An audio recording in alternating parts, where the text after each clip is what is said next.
and visionary Dr. Dinesh Keskar, esteemed speakers, delegates, members of the diplomatic corps, my friends from aviation media. Good morning and a very warm welcome to all of you to this Aviation, Aerospace and Defense MRO South Asia Summit here in New Delhi. Now I am a little scared to talk anything about the size, growth and figures, though I have made little research. I may be wrong. Dr. Keskar will make me right after some time, but I can challenge to do that.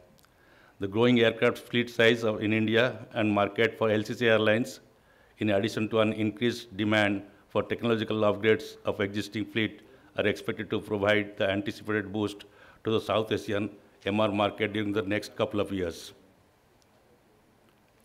Led by increasing penetration of commercial airliners in our emerging market, the number of aircrafts in service, along with new orders, has been increasing rapidly, thus providing the necessity and impetus to the aircraft maintenance and repair operations market.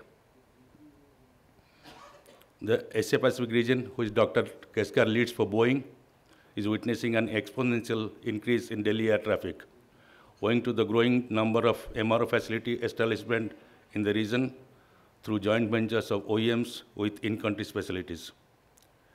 India is one of the few leading countries in the Asia Pacific commercial aviation market, which will contribute significantly for the growth of aircraft MR market to reach its estimated growth of over $30 billion by the year 2022. But what I said above is only a partial story. The other part is that with ever-mounting defense expenses, India's requirement of defense aircraft is also mounting up. The maintenance requirement of India's defense aviation has been captive with government-owned company. But ever-increasing demand necessitates more MRO services providers in this segment to cater to the growing defense requirements. Recognizing the need and importance, our government has opened the defense aviation MRO for public-private participation. The conditions have never been more congenial for the aviation MRO industry than now. It is with this objective that we have launched this summit to bring together the best minds in the industry to discuss, debate, and share their rich experience with the prospective Indian entrepreneurs. I already see a huge opportunity for India to become the MRO hub for South Asia. Our efforts will be to provide more and more such platforms in future for making this a reality. We have launched this summit on a very small scale because of the time constraint. But for the support and patronage received from you all, this wouldn't have been possible. I take this opportunity to thank you and all partners for their patronage and our global media partners for promoting this event in a short notice. I'm sure you can look forward to an enlightening and fruitful experience in next few days here in Delhi with the Dr. Dinesh Keskar is a Senior Vice President, Asia Pacific and India for Sales for Boeing Commercial Airplanes, a position he assumed in February 2012, leading Boeing-wide efforts focused on expanding the company's local presence and pursuing new growth and productivity initiatives in India. From 2004, Dr. Keskar served as Boeing Commercial Airplanes Vice President of Sales for South and Southeast Asia and new India-based private airlines. Since he joined Boeing in June 1980, Dr. Keskar has held senior positions in each direction. So, amazing story of growth and everything, but at the same time, I think the topic that we are covering today, which is the maintenance, repair, and overhaul, is also equally important because today, from my data, about 90% of our airplanes are basically going out of India for getting the maintenance done or the modifications done, and that need to change. So what I plan to do in the next 10 or 15 minutes is give you a context to the world market, where the India fits in it, which is quite a significant position today compared to what it was in the past. And then I want to talk a little bit about MRO facilities in India, including the one we built right in Nagpur, and then we will finish with some of the other Make in India efforts that Boeing is doing in India. So with that, let me start with the world scenario, which some of you have already seen this, but according to our research and projections, in the next 20 years, the world will need 41,030 new airplanes, which will be valued at $6.1 trillion.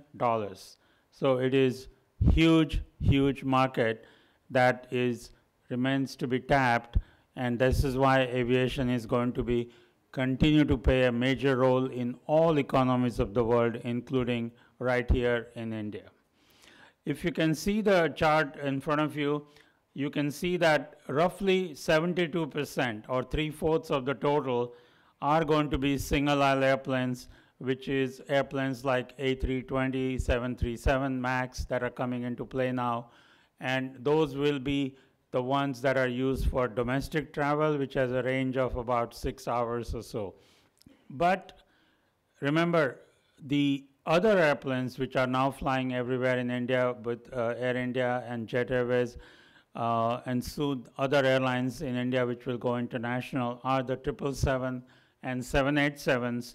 They are in the next two categories, but if you look at the valuation of these airplanes, roughly half of the total is going to be in single aisle, but the remaining half in terms of value, $3 trillion, will be the airplanes in the wide body circuit. So while the numbers are 75%, the value of them is going to be only 50% because obviously the bigger airplanes are more expensive.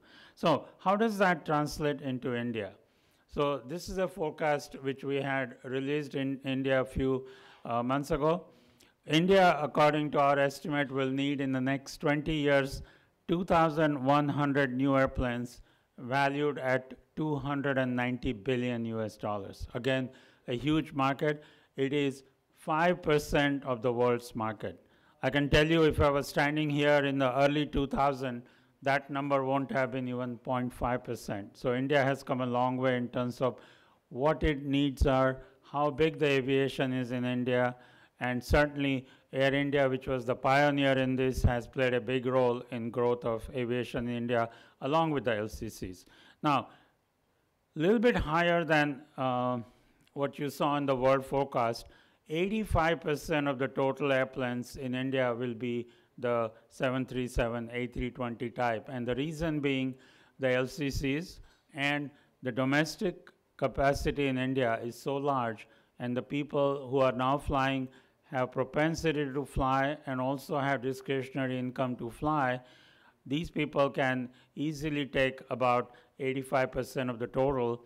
And again, if you look at the valuation of that, out of 290 billion, roughly 2/3 is going to be in the smaller airplanes, and the remaining 1/3, close to about 95 billion, is going to be the wide body airplanes like the 777 and 787, and we are pleased to say that we have done quite well in that program.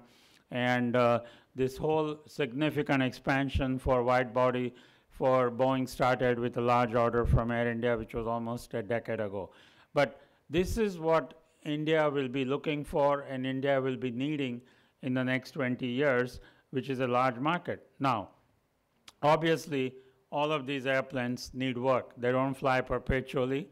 You need to do regular maintenance. You can do scheduled checks, but you also do modifications. Like, for example, Jet Airways recently decided they wanted to convert their 9 abreast economy in 777 to 10 abreast. That's the modification. Similarly, some airlines will add more business class or add more economy, or the new phenomena across the world of adding premium economy. All these things require work in the hangars, which is what MROs are all about. And we think in 2016, the worldwide industry for aviation infrastructure was about $800 billion US. And over 30% of that is for support and services, which is what we are talking about here. So clearly, a large chunk of business is going to be done And the blue thing, which doesn't have the nomenclature clearly, is the one that is the maintenance piece in this particular chart. So it is a huge market, and if we look at similar to what we just looked at airplanes, the commercial aviation demand is even bigger than the value of the new airplane market. We saw $6.1 trillion for the 20-year forecast. Commercial aviation demand is even bigger in 20 years to the tune of $8.5 trillion. But if you look at the third and the third bar in particular and the fourth bar, those are the flight operations and maintenance and engineering where Boeing plays a role, and you can see that those alone are worth about $3.3 trillion. So a huge market, so it's only fitting that this conference is taking place again in India and eventually for Southeast Asia and Southeast Asia, because this is where concentration of airplanes is happening. If you look at our world forecast further in a different way, 40% of all airplanes delivered in the next 20 years will be delivered in Asia. And similarly, if you look at the value here on the right-hand side, services by the region, $3.2 trillion in services are going to happen right here in Asia, and it's going to grow at the highest rate of roughly 5.2%. So growth is here, market is here, people are here, population is here, and of the total population in the world, you can certainly know that a significant portion, because of just India and China, resides right in here, which is worth about $2.4 billion. So the market is huge, and let's dissect further as to this part of the total world market, which is there in commercial services. How much of that comes into Asia-Pac? And of that, the 3.2 trillion will be the market for the next 2 years in Asia-Pac, like you saw on the chart. But here is the chart to see the 5.2% growth rate compounded on a CAGR basis is here. And you look at some of the other countries, of course, they are well established, like North America and all. The rate is very small, but the size of the business itself is very small. So one of the reasons we are growing fast is our size is small, but again, we are getting airplanes at a much higher rate, and at the same time, we will need people to do all this work. So not only we're going to need a lot of people to do maintenance overall in the future, but certainly people like pilots and the maintenance engineers to make sure these airplanes that are coming into India are in pace with what is happening in this part of the world. Now, if you further drill it down to the South Asia market, the feeling of analysis we did, the value is about 400 billion of the total, and 22% of it, so it's almost 100 billion, is going to be in maintenance and engineering. So a fairly large chunk of business is going to be right here. The training and pilot services is going to be about 8 to 10 billion. Again, remember these numbers are for 20 years. On the top, you can see 2017 to 2036. And then you can see underneath other information services and all are going to be there. The other parts are like ground handling and cabin services and marketing and planning, which are not traditionally MRO type services, and neither is the training and pilot. But these are the services where we get engaged, we get involved with, and that is what we are doing. So bottom line, I wanted to emphasize to this audience, which I'm sure they already know, is not only the future potential is very big, but the opportunities are great. And I think having the right policies from the government and having the right infrastructure to make this happen, I think the potential to grow in this part of the world is higher and never been better in the history of Indian aviation of the last several decades. Now, clearly, Boeing play a big role in this thing, and one of the other theme of this was Make in India. As I mentioned to you in my opening remarks, 90% of the airplanes today are going outside. Of course, Air India has a full-fledged facility, and I'll talk about our Nagpur facility, which we augmented and gave to Air India. They do a lot of their work on their own, but most of the other airlines have to take their airplanes outside. And certainly as a part of the Make in India initiative, it is really important that people look at how they work. Yes, we do have 2 or 3 or 4 MROs outside of Air India, but I think the demand is very high. You saw the numbers that are capable in terms of happening. And as the fleet grows, as I said, to about 2,100 airplanes in the next 20 years, obviously there is far more demand. And these things take time to build, okay? They don't happen overnight. Again, to train the engineers, to train the mechanics takes time, and you have to invest in it now to bear the fruits of this later in the future. What this chart shows really are some of the work we are doing in India in addition to MRO side, and that is on the top left you see with HAL, that's a picture taken in HAL, which has been working with us since 1991 to produce parts and everything. While Make in India has been there for the last few years, in some shape or form, Boeing has been contributing to Make in India for a number of years. On the left bottom is a recent picture where we are doing Apache fuselages now in India. And Apaches, as you know, have been bought by the defense side. And then on the right-hand side, we are just imparting training to people in India. We have taken initiatives so that more and more people know how to work on the airplanes, how to do the maintenance in a most effective manner, and most importantly, doing it so that you are optimized. The good thing in India is we have good labor rates compared to, say, Germany or even Singapore.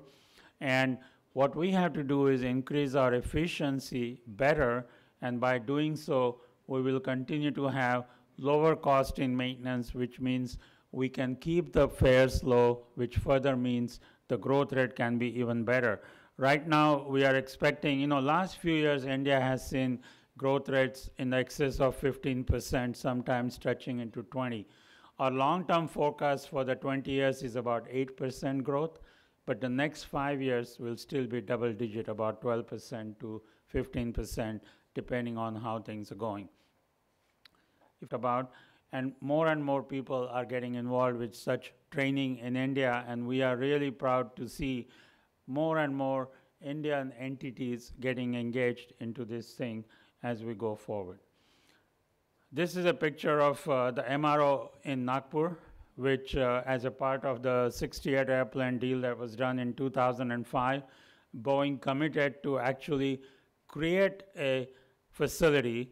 And after creating this facility, which is the state-of-the-art facility, which can take 2 wide-body airplanes or can take up to 6 737s at a time, is fully operational in Nagpur. We have some people from Air India Engineering Services Limited here who are managing, who are running that facility right now. And I'm pleased to see that the 777s are going there for heavy checks. That was the whole idea, that we want to create facilities in India in different locations. And if I show you one more picture I thought I had in here, the whole facility is roughly on a 50-acre plot in Nagpur, in Mihan, which is right next to the Nagpur airport. And I'm pleased to say that I have visited that several times. It still needs more work to be done. It needs more people. But I think it is great to see it is moving in the right direction, that more and more planes are coming in and more work is being done, because that facility over the time with fully staffed can approximately do 150 airplanes a year, which is pretty good. Of course, India has a lot more airplanes than that today, and Air India alone can use that facility on its own. But certainly there are other facilities which are coming up in India, and what I'm trying to say, the growth is such that those facilities can be fulfilled and can be fully sort of utilized, because that's the key thing. You don't want to create a facility and then not have things happening inside, because that is very expensive. Boeing company spent, it's no secret, $107 million to create this facility, including the land. And if you ever had a chance to go visit it, it's an amazing facility, state of the art. I don't think there is anything like that in anywhere in Southeast Asia or South Asia for that matter. And I will say it can take on any facility in the world. It has modern things to move and everything. And I just heard in the morning that more shops are being added to this facility because we created all that infrastructure within the facility and more things are being added. That is the right direction. And I'm glad this whole group that is interested in MRO South Asia is here because that's the need of the hour. The opportunity is there. The possibilities are endless. And if you can just work that, I think it will be a great thing to do. So again, I want to congratulate the organizers for creating this conference. It's timely, it's important, it is needed, and I think frankly it's going to help airlines in India reduce their unit cost of maintenance down, which is going to be key. Because as you know, the one big variable for airlines in the world, not just India, is the fuel price, and that's more so in India. And now that fuel price is inched back to high 60s, it's really important to find different ways to reduce your cost in other areas because frankly, if you start passing on the cost of higher fuel price and all to the consumers, which you will have to do at some point in time, the demand rate will definitely go down, not by a long, but by maybe a couple of %. We don't want that to happen. We want to grow the aviation as fast as we can. The policies like the UDAN scheme, which is working out well in India, those things are helping us well. So India is off to a great start in aviation.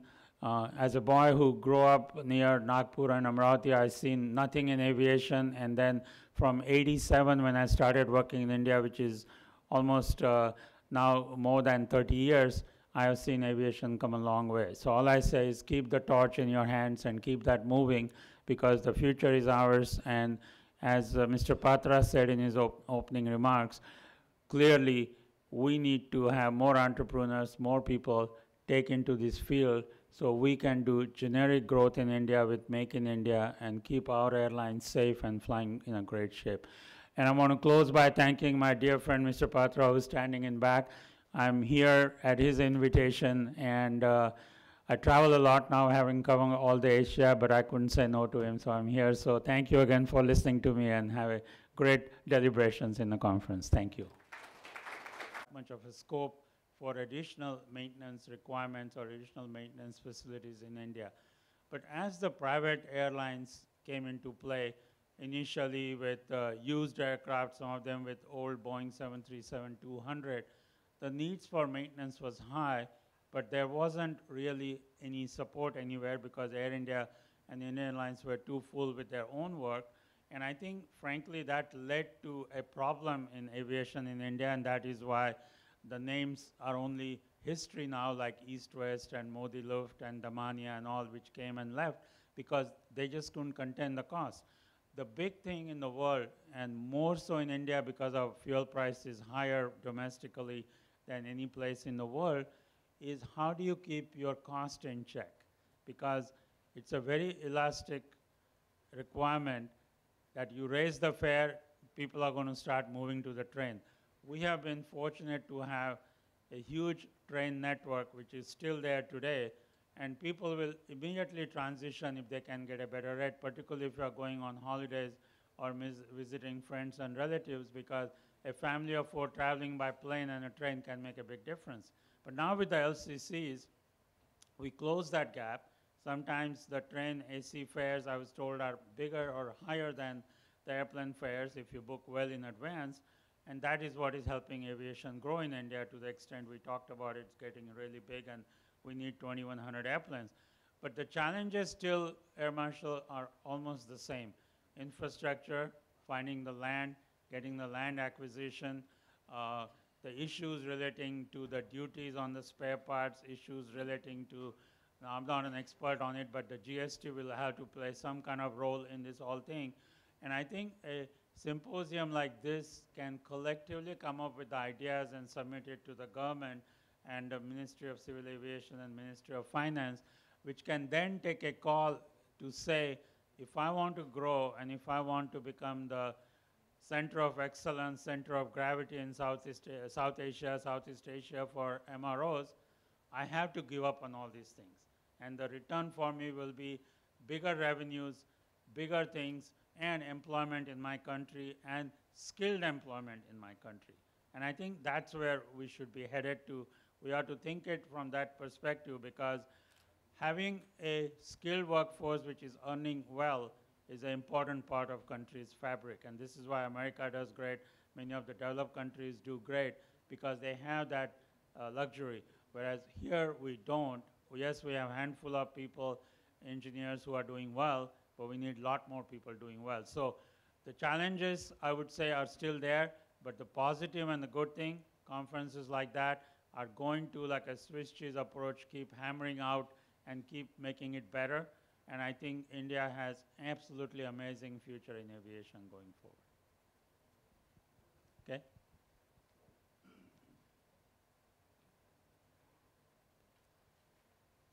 Thank you.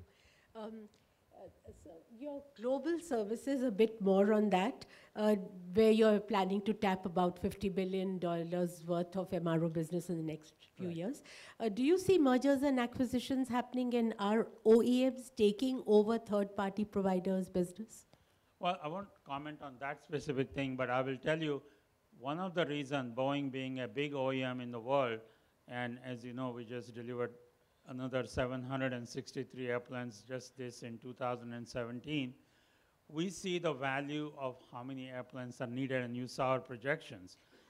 Then you saw subsequently the projections of $8.6 trillion in the MRO and the commercial aviation market. The thing was, Boeing wasn't playing a significant role in that. In fact, we were not even in the top 10 anywhere in the world, because we just focused on building new airplanes, creating new technologies like the 87, and we thought that was the best thing to do. But now that we have stood up our own company called Boeing Global Services, that's what Neelam was referring to, this entity, which is already doing a lot of projects, and I didn't want to make a commercial for Boeing in my speech, but certainly what we are able to do is we can, for example, for Norwegian, we are doing it right now. They have basically given the keys to the engineering to us.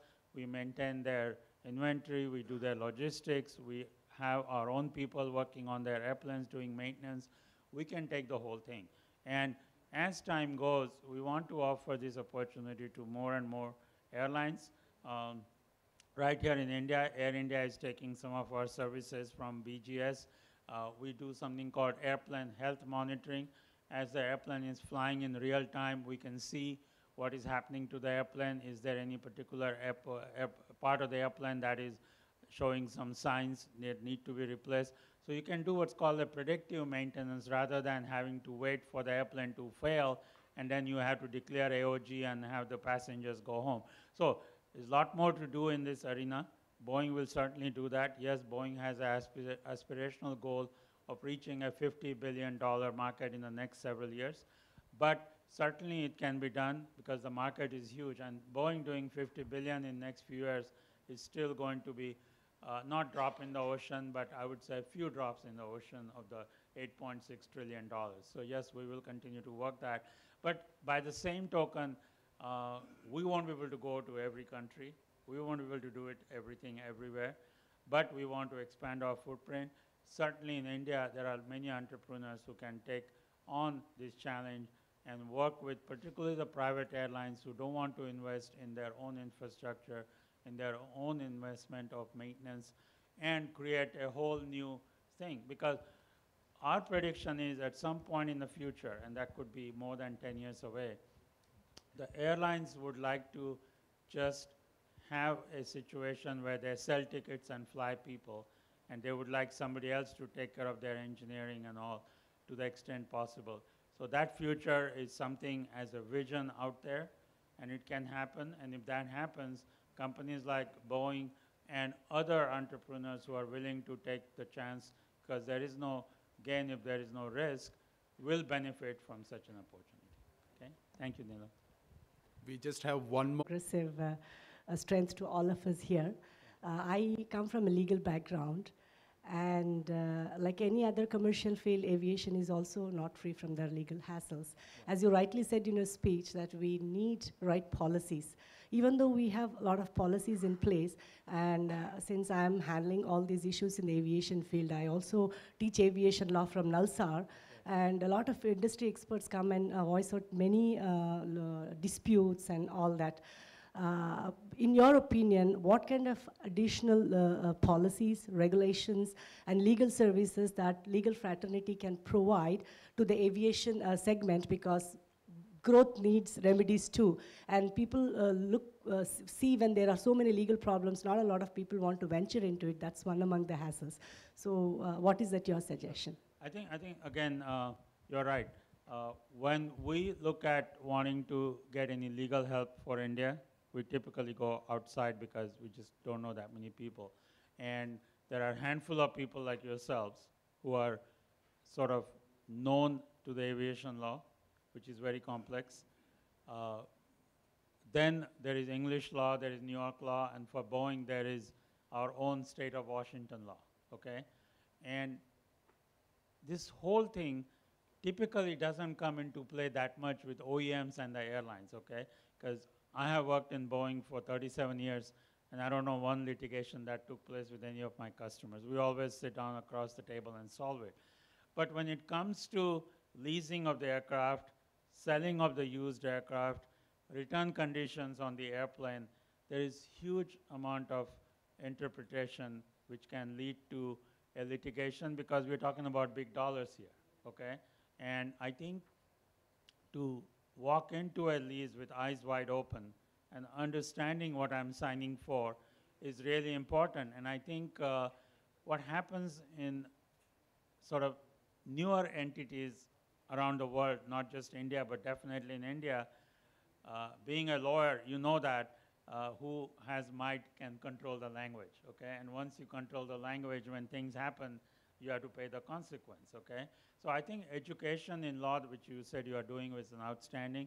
I think having more alertness about such things and the consequences of that is important. But most important from my perspective, as the aviation in India grows and becomes a powerful player, like I said, today the future market represents 5% of the total world's market. So 1 in every 20 airplanes is going to come to India. And India is the country where everybody would like to do business with. Certainly, they will give up on some of their languages, which they wouldn't have done 10 years ago, because they say, okay, if you don't want to do it, fine, I'll take my airplane to Indonesia or Malaysia or somewhere else. But now, India being such a big, that's more needed on these kinds of things, not as much on bilaterals and others, though you need, it's all legal terms, okay? But it'll be needed more so on how to sell, how to buy airplanes, how to lease airplanes, how to return airplanes. You can make or lose millions of dollars on each airplane in the process, okay? Thank you. Rolling aerospace और defence का ये seminar आयोजन किया जा रहा है, तो कितना फ़ायदा होने वाला है फ्यूचरिस्टिक तौर पर, आप कैसे देखते हैं? मेरा ये मानना है कि हिंदुस्तान में अभी जो एविएशन है उसकी बहुत वृद्धि हो रही है। अगर आप दुनिया के बारे में देखें तो इंडिया में सबसे ज़्यादा ग्रोथ हो रही है। हमने करीबन ऐसा प्रोजेक्शन किया है कि अगले 20 साल में हिंदुस्तान में 2100 जहाज़ आएंगे जिनकी वैल्यू करीबन 290 बिलियन होंगी। तो जैसे ये जहाज़ आएंगे इनकी मरम्मत करने की ज़रूरत पड़ेगी, इनको ओवरऑल करना पड़ेगा, इनको मॉडिफिकेशन करना पड़ेगा, जैसे मार्केट चेंज हो जाता है 20 साल में। तो मेरा ये मानना है कि ये जो टॉपिक इन्होंने चुना है MRO साउथ एशिया, ये बहुत टाइमली है और बहुत महत्वपूर्ण इसलिए है क्योंकि हमारे यहाँ हिंदुस्तान में इसकी फैसिलिटीज़ पहले सिर्फ एयर इंडिया, इंडियन एयरलाइंस के पास होती थी। आज आप देखेंगे तो करीबन 90% जहाज़ हिंदुस्तान से बाहर जाते हैं काम करने के लिए। उससे हमारा फॉरेन एक्सचेंज भी चले जाता है और हमारे यहाँ जो युवक है उनको भी रोज़गार नहीं मिल रहा है। तो मेरा ये मानना है ये जो सेमिनार हो रहा है जिससे लोगों को पता चले कि ये भी एक एरिया है जहाँ पे फ्यूचर अच्छा हो सकता है, तो यहाँ पे एजुकेशन होना चाहिए, इस एरिया में MROs और खुलना चाहिए, इंफ्रास्ट्रक्चर बढ़ना चाहिए ताकि लोगों को हाई क्वालिटी रोज़गार मिलेगा। लेकिन मोर इम्पॉर्टेंटली ये जो हिंदुस्तानी जो एयरलाइंस है उनके जहाज़ अच्छे से मेंटेन होंगे और इनकी अगर सॉर्ट ऑफ कॉस्ट किफ़ायती हो जाएंगी तो हो सकता है ये जो एयर फेयर है हम लोगों के और कम हो सकते हैं। तो ये बहुत महत्वपूर्ण है, इसीलिए मैं यहाँ पे अमेरिका से आया ताकि ये बताऊँ कि ये बहुत अच्छा प्रयास है। सर आपने बात की कि इस जो ये एरिया है इसमें एजुकेशन की इंडिया में बहुत कमी है और एक्सपेंशन का बहुत स्कोप है, तो वो इस सेमिनार के माध्यम से वो कैसे हो पाएगा? सो अगर यहाँ जो काफ़ी 150 लोग आए हुए हैं, यहाँ पे कोई ऑफिशियल्स है, यहाँ पे कोई एयरलाइन के लोग हैं, और मेरा ये मानना है कि कई जो स्कूल्स है इनके साथ उन्होंने बात करनी चाहिए। जैसे हमने नागपुर में जब MRO खोला बनाया तो हमने जाके आजू बाजू के कॉलेज से बात की कि भाई तुमने ये कोर्स शुरू करवा दो, क्योंकि अगर इन लोगों को यहाँ रोज़गार मिलना है तो बिना पढ़े हुए तो कोई लेगा नहीं इनको। तो उन्होंने शुरू कर दिया ये। सो ऐसे ही होगा कि ये जब पता चलेगा लोगों को कि इसमें स्कोप है, और ऑनेस्टली जो बिज़नेस में आता है वो पैसा बनाने के लिए आता है, वो देखेगा कि इसमें स्कोप है, इसमें पैसा बन सकता है, और इसमें अभी कंपटीशन बहुत कम है। तो मेरा ये मानना है कि एजुकेशन वगैरह सब इसमें हो सकता है, शायद वो खुद ही चला लेगा इसमें। बहुत Okay?